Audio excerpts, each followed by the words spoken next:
So what is one of the easiest, most important things to do that's actually really difficult?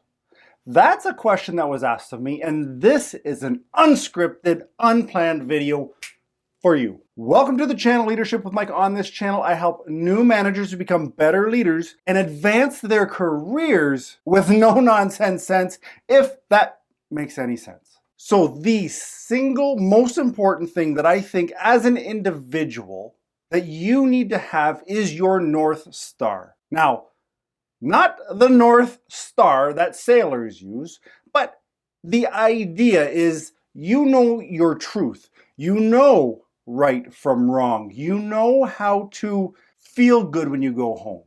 Again, we're not getting into all the feels, but you feel good when you know you've done the right thing. Doing this, especially as a new leader, is hard because you're going to have managers, stakeholders, executives above you that are going to say, listen, you need to do this. And your gut's going to tell you that's not right. You need to figure out a way to deliver that's not right and you are wrong in a manner that is heard. For example, as a new manager at the airport, but not a new employee, nor a new person to leadership, but as a new manager, I had to work under a guy. Now, he had troubles with staff. People weren't listening to him. People weren't following the rules. So he was at that level where he was just fed up with the BS. And I can get it.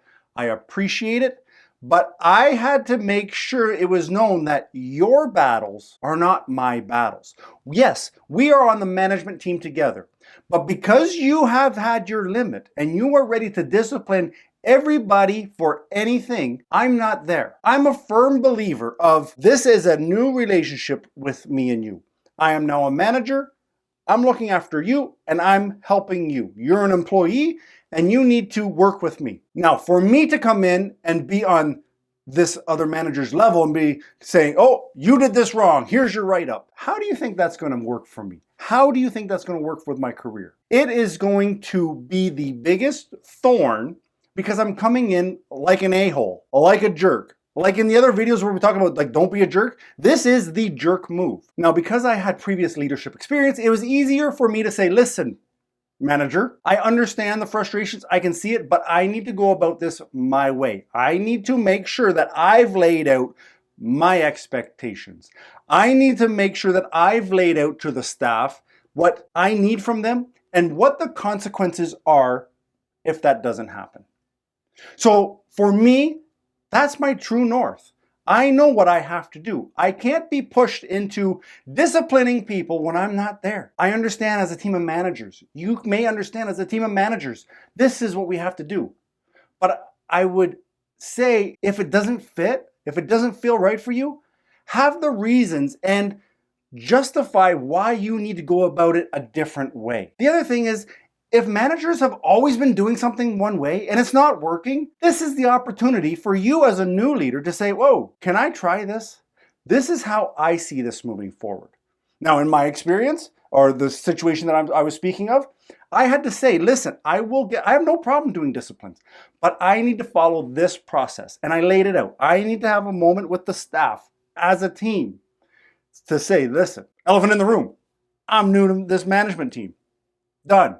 Now, here's what Mike expects. Here is what Mike is going to bring to you. Here is how Mike is going to help. This is what's going to happen if we have problems. For me, the way I am and my personality type, I can say this to everybody. And then if I have a problem with an individual, I have no problem saying, listen, this is what we need to talk about. This is where we're having an issue. And I want you to understand that if this continues, you're forcing my hand to do this, that, and the other thing. Once that person leaves the room, I'm clear. Now, if they get a discipline, it's completely off of it's not my responsibility. It's not my fault. I made it very clear. I explained to them exactly what was going to happen. Now they have chosen their path. And by me sticking to my true north, I'm good with that. You make your bed, you sleep in it. I was also able to show this experienced manager a different approach and how I was able to work with the staff. Did I have to give out write-ups? No. Not really. Did I have to have one-on-one chats and say, oh, if you do this, you're forcing my hand to do that? Yes. But by laying it out and not just sending out disciplines and having everybody hate me because I'm all of a sudden heavy-handed with the write-ups, the suspensions, whatever, I bought myself credibility. People understood that 1, I'm trustworthy. 2, I'm respectful. I will give them the time of day. Now, can you go ahead and do exactly what I did? No, you will never be exactly in my situation. But take it that you need to have your north. You need to know what your right is. Like the shirt that you can buy. Doing the right thing is always the right thing. When you go to bed sleeping on that idea, life is easier. So don't lose who you are because another manager says you have to do it this way. Make sure that you are good with it. Now, am I telling you to quit the job if they tell you have to do it this way? No, but you need to come to terms and you need to figure out a way to stay true to yourself. That's what this video was about. I probably could have just said stay true to yourself and shut off the camera, but we need a little bit of backstory. Okay, get your coffee because let's get into the next video.